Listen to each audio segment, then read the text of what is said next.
Greetings and salutations.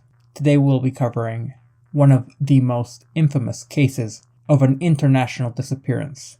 The disappearance of Madeleine McCann. Madeleine McCann was born in 2003 to Kate and Gerald McCann.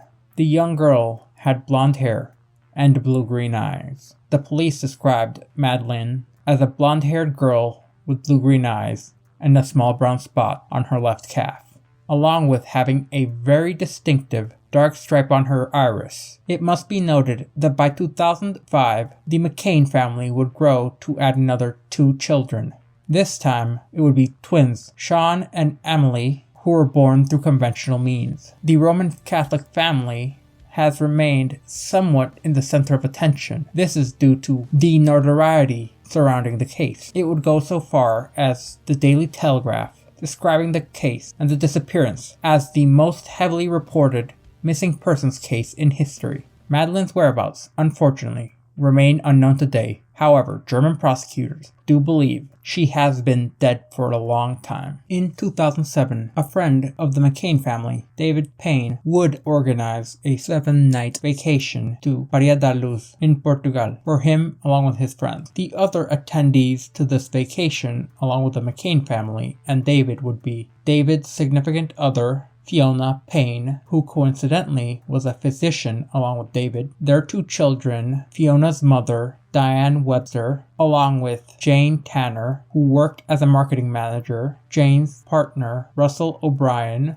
who was a physician, along with their 2 children. And the final members of the group would be Matthew Oldfield and his wife, Rachel Oldfield, who was a lawyer, and their female child. The group arrived in Praia da Luz, Portugal, on the 28th of April 2007, just 2 weeks before Madeleine's 4th birthday. It must be noted that the twins were 2 years and 3 months old at the time of this vacation. Their vacation would be taking place at the Ocean Club Resort. The vacation had been planned out to occur until March 3rd. The hours leading up to Madeleine's disappearance are worthy of note. At 5 p.m., the nannies brought Madeleine and the twins to the tapas area to eat dinner. At around 5:40 p.m., Kate and Gary, along with their children, would arrive back at the apartment they were vacationing at. Gary would then take part in a tennis tournament at around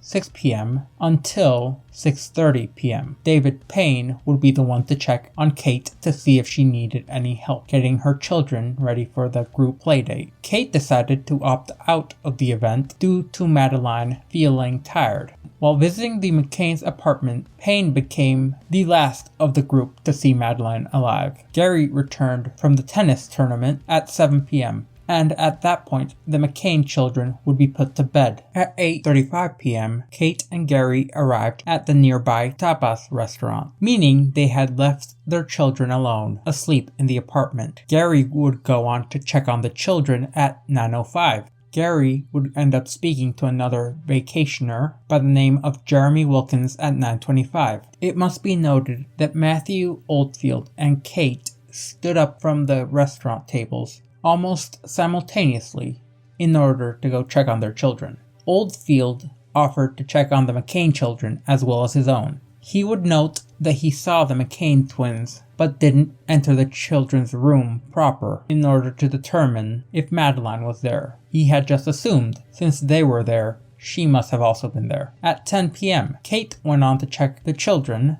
and noticed that the bedroom window had been open and the shutters were raised, and that's when she saw it. Madeleine was missing. Kate would return in a rush to the tapas restaurant, visibly distressed.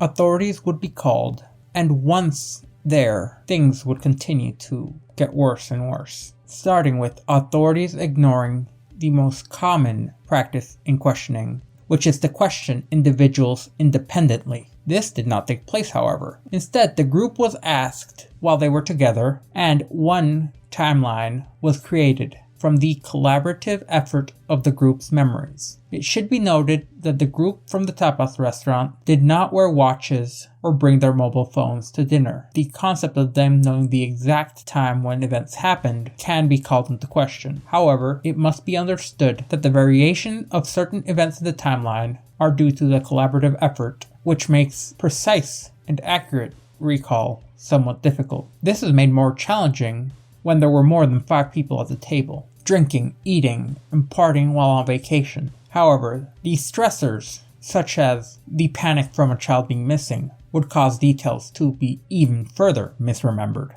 In the hours following the Policía Judicial arriving on the scene, Inspector Goncarlo Amaral became the chief coordinator of the efforts to find Madeleine. However, most believe that the first few days of trying to find Maddie were rather lackluster, and that numerous forensic procedures were delayed or outright skipped, and when some of them were actually implemented, they were improperly carried out. Some examples of this are roadblocks only being erected at 10 a.m. on May the 4th, and it taking Interpol 5 days to issue a worldwide missing persons alert. There was a significant delay before police would even issue a description of Madeleine. The inspector would not even request all potential surveillance footage be collected during this time. It must be noted that the people staying at the Ocean Club Resort would not have been initially interviewed or investigated. They also failed to properly interview the residents of the surrounding area. The crime scene in the apartment also wasn't properly secured for a rather long time, resulting in approximately 20 people entering the apartment and potentially contaminating the scene or tampering with evidence, either purposefully or unintentionally. When dusting the outside of the bedroom window for fingerprints, the officer who did it did not use any protective clothing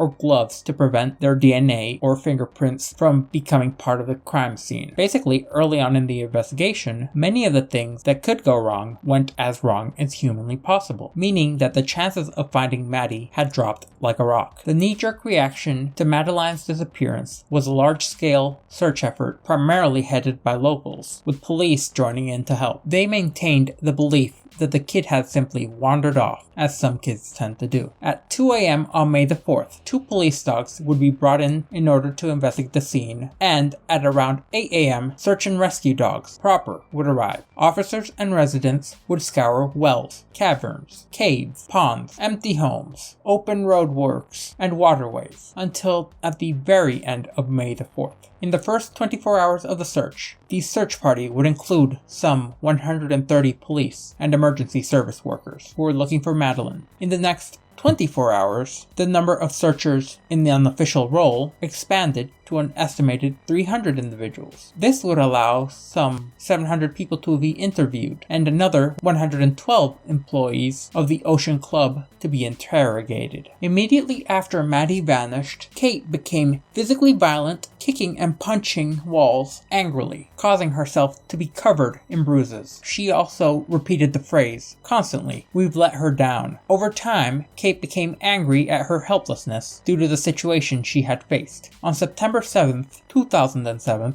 a few short months after Madeleine had disappeared, Kate McCann was declared argudia by the Portuguese inspector, and Gary was similarly named as a suspect. The McCanns would eventually return to the UK on September 9th of 2007. On the 2nd of October of 2007, Chief Inspector Goncarlo Amaral was removed from the lead investigative role in the disappearance of Madeleine. This followed individuals finding out that he had been informing newspapers that the British police only followed leads that were helpful to the McCann family. Whether this is true or not, I cannot verify. The McCann's suspect status would be removed by the Policía Judicial in July of 2008, when the Portuguese Attorney General officially put the case away as a cold case, citing their drastic lack of evidence. It must be noted that the change in status did not officially mean that Kate and Gary were no longer suspects. On the 31st of July 2007, some 3 months after Madeleine had disappeared, dog handler Martin Grime entered the McCann's apartment with a cadaver dog by the name of Eddie. The McCanns hadn't resided there since the night that their daughter vanished. Grime described Eddie's initial reaction upon entering the apartment as follows. "What I first noticed is that as soon as I came in, the dog was very excited, and as a handler, I can pick up on his body language, and it would appear to me that as soon as he came into the house, he picked up on the scent he recognizes, and seeing as Eddie Eddie is a cadaver dog, that would likely mean that it was a body. The dog initially barked at the corner of Kate and Gary's bedroom, inside a cupboard which had rather spacious shelves. He went off after having sniffed the air around the second shelf from the bottom. In Grimes' report, he speculates that a cadaver wasn't necessarily in the place that it denoted. Eddie would continue to search in the McCann's apartment. Grimes would report that Eddie was interested in the area behind the sofa of the lounge room. This was despite not having direct access to the location. When Eddie gained access behind the sofa, the dog started to bark rather loudly, indicating that a cadaver or the human blood odor, which would come from one, had been detected by the dog. Grimes describes this spot as being approximately at the center of the wall where the window is, just along the tile between the area where the tiles and the wall meet. The dog would proceed to 3 separate locations within apartment 5A. These would be the cupboard, the sofa, and the garden area. Now another dog was brought in. This one was particularly trained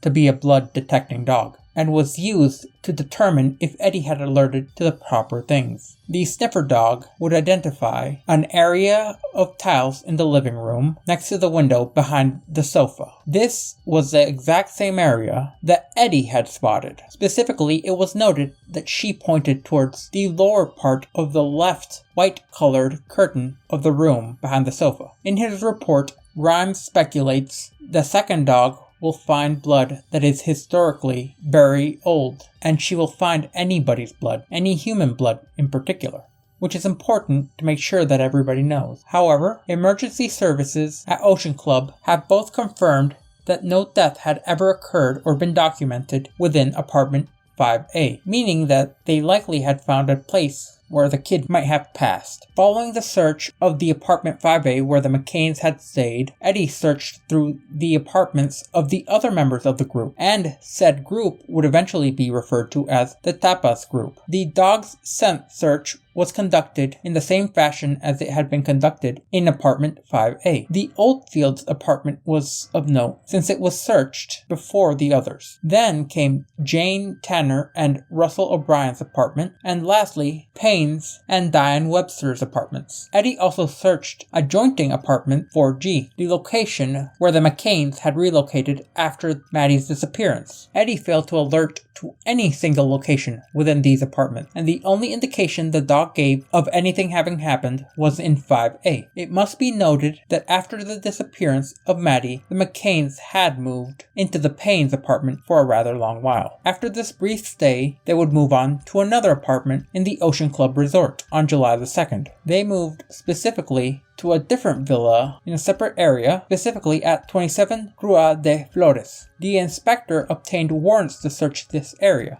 The villa was searched on the 2nd of August, and Eddie, the cadaver dog, alerted authorities at finding Madeleine's stuffed toy. Eddie had initially alerted to the toy and tossed it around while it was lying on the lounge room. However, this would not count as an official alert, since it would seem that they had just found the kid's toy that had accidentally been left behind, and he was playing with it due to it being a toy, rather than it having anything to do with a dead body. Then they would bring the dog that was trained specifically to find blood, and she would fail to report anything. In Grimes' report, he writes, "The dog, Keela, did not alert to the toy when screened separately. It is my view that it's possible that Eddie is alerting to cadaver search contamination." The police left the McCann's new villa with a box of the McCann's clothing, along with various other items belonging to them. These clothing and items were laid out in a neutral location, and Eddie the cadaver dog would alert when given access to Kate's black and white checkered pants, Kate's white blouse, and Sean's red shirt. There were reports in the British media that Eddie gave some of the alerts to Kate's Bible. However, the Bible isn't mentioned in any official reports. Keela, the blood sniffer dog, failed to alert to any of these items, suggesting that the scent might have been due to a cadaver. While staying at the resort,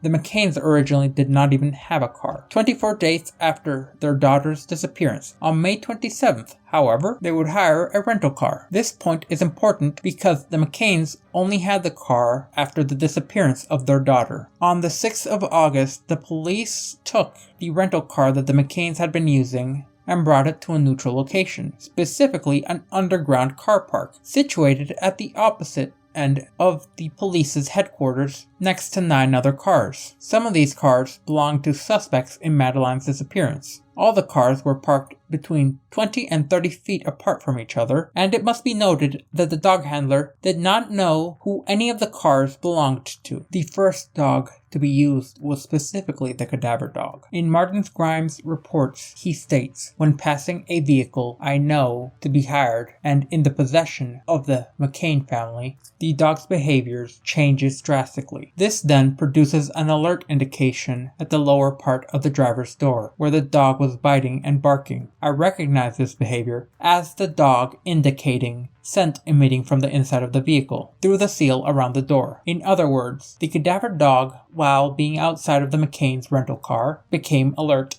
and this alert was on the lower part of the driver's door particularly. The alert suggested that the scent was being emitted from the inside of the car, and in Martin Grimes' reports he wrote, "It is my view that it is possible that Eddie was alerting to a cadaver scent contamination."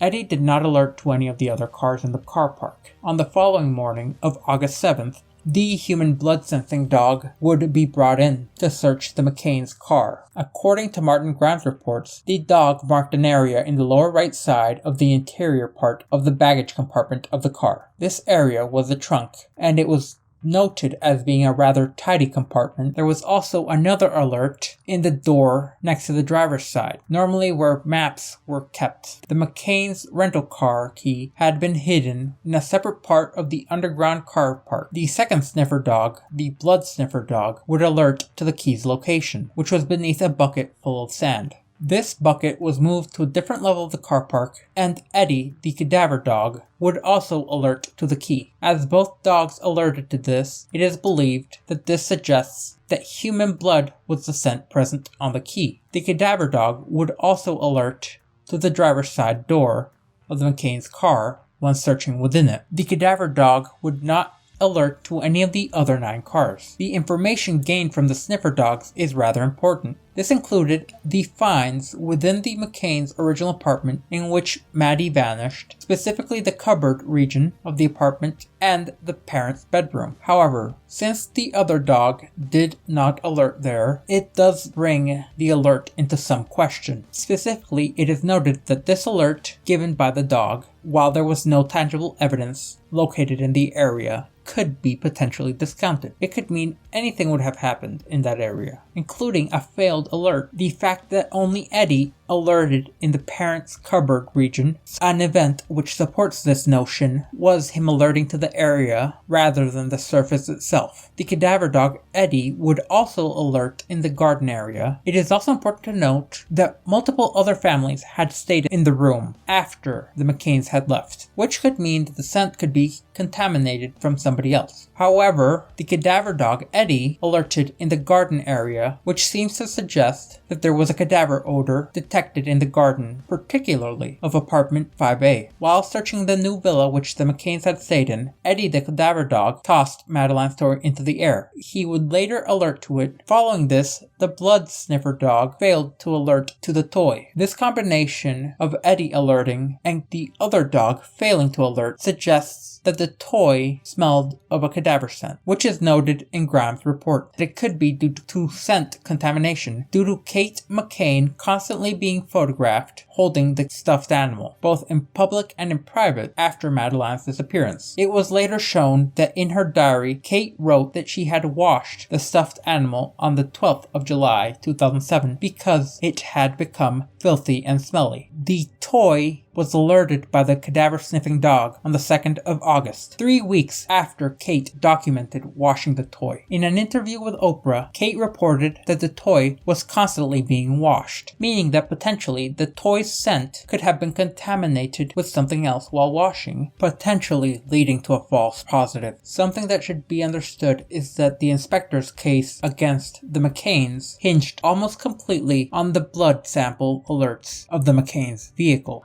The McCanns would not have that vehicle until 24 days after Madeleine's disappearance. To some, this suggests that Kate and Gary potentially moved Madeleine's body, and this theory supposes that they moved the body from its original hiding spot in Praia da Luz, transporting it within the trunk of the vehicle weeks after her disappearance, then finally hid or disposed of the body in some way. It is important to note that Amaral also worked on another case in 2004, the disappearance of Joana Caprino. This was prior to Madeleine's disappearance, and in said case, Amaral and his team alleged that the body had been similarly stored, this time in a refrigerator, then moved to a different area. This points to a potential propensity to hyper-focus on a particular form of outcome, which would be shown in another theory that Amaral and those under him would form. The theory was that Madeleine's body was stored inside a freezer within the Ocean Club resort. However, there is a big issue with that. If Madeleine had died in apartment 5A, it is improbable that the McCanns would have been able to store her body in their friend's freezer without leaving much evidence. It is also worthy of note that it is improbable that the body would be able to fit in the very small freezers. And it is also important to note that it is unlikely that the Tapas group would agree to such a barbaric action, which would tie them with a crime of such severity. However, Amaral's particular theory does raise an important question. How would a human blood scent end up in the McCann's rental car? Both dogs alerted at the car keys, and said car had been hired 24 days after the disappearance, which made it unlikely that the blood would still be on the McCanns at such a quantity that it would be able to spread that much without it being visible to someone. This would mean they would have potentially been tracking a large amount of blood everywhere they went, but supposedly the dogs had not picked up on it, meaning the assumption that they had used the vehicle to dispose of the body was somewhat dubious. We must also consider that there could have been incidents where somebody cut themselves on the shelf or had blood coming out of their body for any other reason, including a nosebleed or having knocked a tooth out, which would potentially cause the dogs to have a false positive. This could be either prior to the McCann's stay or afterwards, since they were out of the apartment for a long time before the dogs were brought in. It must be noted that their 3.5-year-old daughter did cut her chin at the kids club rather badly prior to the disappearance, to the point that the chin required stitches, so it could have been some of that child's blood which was being identified. There is also the fact that Paul had also cut himself while shaving and walked around the apartment with a tissue on his face for 45 minutes in an attempt to stop some rather notable bleeding. And again, the dogs could have potentially misidentified this. However, this does not account for the potential blood and or body scents behind the sofa, which was in the lounge area of apartment 5A. However, it does follow that it could be the blood of one of the hundreds of other people that had the apartment and used it in any form, capacity, or organization. It must also be noted that 4 other sets of people stayed in apartment 5A after the individuals before the dogs were brought in, and any of them could have been responsible for the blood that the dogs were alerting to. A source close to the McCann's solicitor had claimed that the cadaver scent that was on Kate's clothing could have been explained away by Kate's role as a GP, thus her contact with potential corpses, or even blood. This would not fully clear her. Even though this is a potential explanation, it must be remembered that at least from the UK's end, the police force from Madeleine's home area, the Lancashire police, were the ones given authority in the case, at least from the British. Specifically, Chief Constable Matt Baggett. However, the primary actors in the case would be the Portuguese authorities, and there would be a group coordinating interactions between both police forces. This group would be referred to as Gold Group, which was put together representing the Lancashire Police Force, the Serious Organized Crime Agency, whose abbreviation is SOCA, the Child Exploitation and Online Protection Center, whose abbreviation is CEOP, along with the National Police Improvement Agency, NPIA, who would be working with the Portuguese investigators who would wind up giving the British team a particular room to work in. However, suspiciously enough, for some reason, the presence of the foreign authorities investigating the case seemed to be largely and vehemently resented by the local police investigating the case. It is important to note that the Portuguese authorities also had a significantly smaller degree of autonomy in comparison to the UK police at the time, since they were often made to rely rely on magistrates for active decisions on an investigation, which further complicates things. The next important area of note was the DNA investigation. Said investigation led to samples of hair and various other fibers, along with traces of stains being collected from numerous locations within and around apartment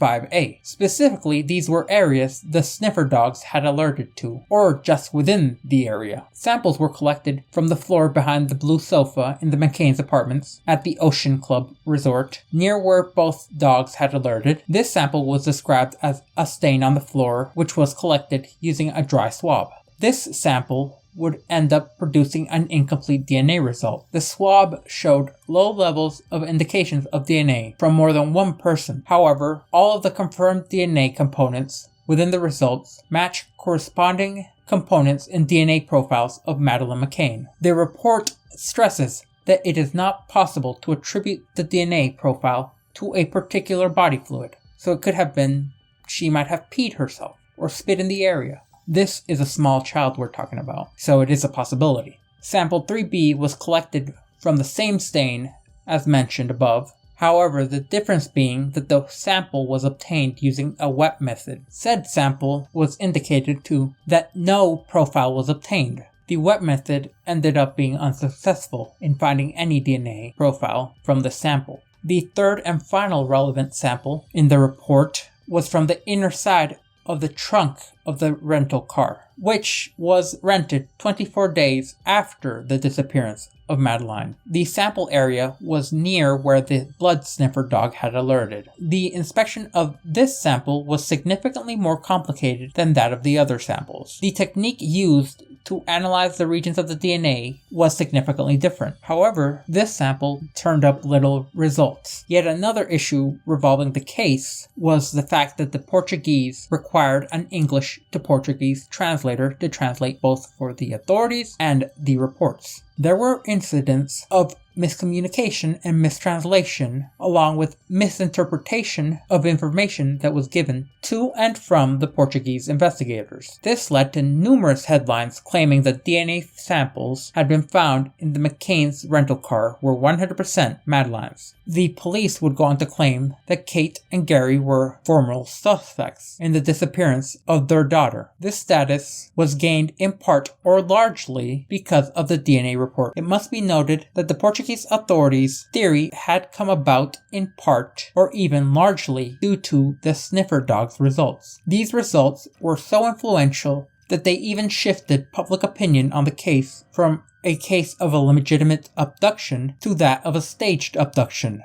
Now, it is important to remember that Kate was the first person to enter and survey the child's bedroom on May the 3rd after the abduction, and that the scene she described went as follows. The window was open, the shutters were raised, the curtains were closed, the lights were off, and the door open. There are those who claim that this description was set up and spread to make it seem as if an intruder had come in and taken the child. One potential possibility that was claimed was that a single intruder somehow snuck in through a locked window, opening it from the outside, raised the shutters, reached into the apartment, pulled the strap, moved the curtains, and then took the child. However, there are other scenarios which don't rely on someone somehow unlocking the window. The Portuguese authorities strongly favored the theory of a staged abduction, or at least some within the Portuguese authority did, and they believed that Kate or Gary had set up the scene, supposedly claiming that Kate's 10 p.m. check was set up in order to give them some sort of alibi,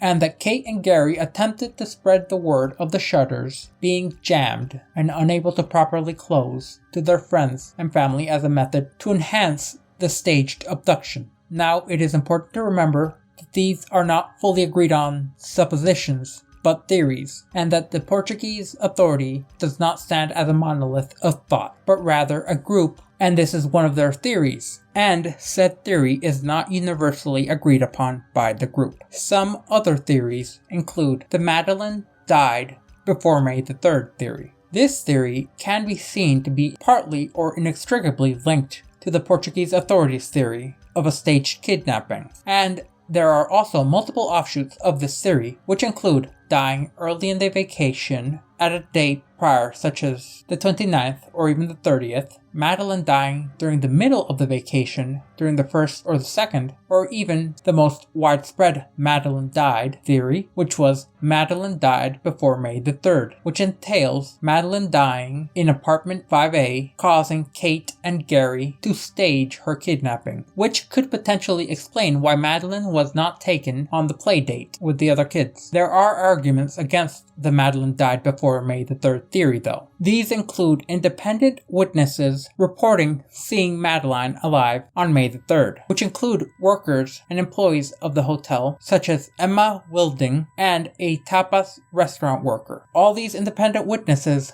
stated that they had seen the girl alive that day. It is also noted that Madeleine was seen alive and well during the entire week by independent and separate witnesses, including tennis coaches and the receptionist of the Ocean Club resort, who recalled seeing Madeleine the previous day. One of, if not the most believed theory is the abduction theory. Said theory goes as follows. At least one abductor entered apartment 5A and left with Madeleine. However, there are multiple parts of the story which complicate things. Said complications at times did spawn other theories, such as the theory that it was a staged abduction. One of them is that Kate and Gary left apartment 5A at 8:35 p.m. on the night of May the 3rd. During this time, Maddie would have been asleep in her bed, or supposedly been next to the twins' beds. The fact that Gary would go back to check on them on 9:05 p.m. and reportedly saw Madeleine while standing at the door of the children's bedroom can be explained away, but it does raise some eyebrows.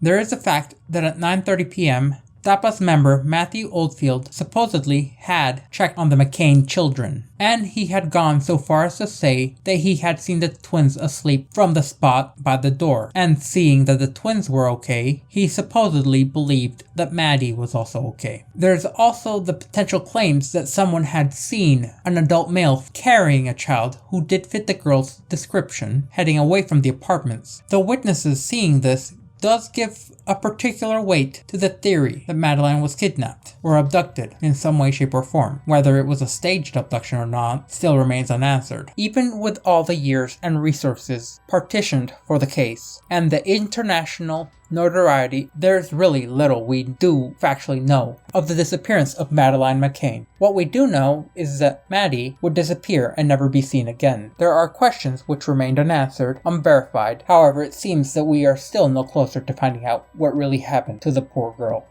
If you remained with me until the end, I thank you, and I do hope you stay tuned and subscribe for more content.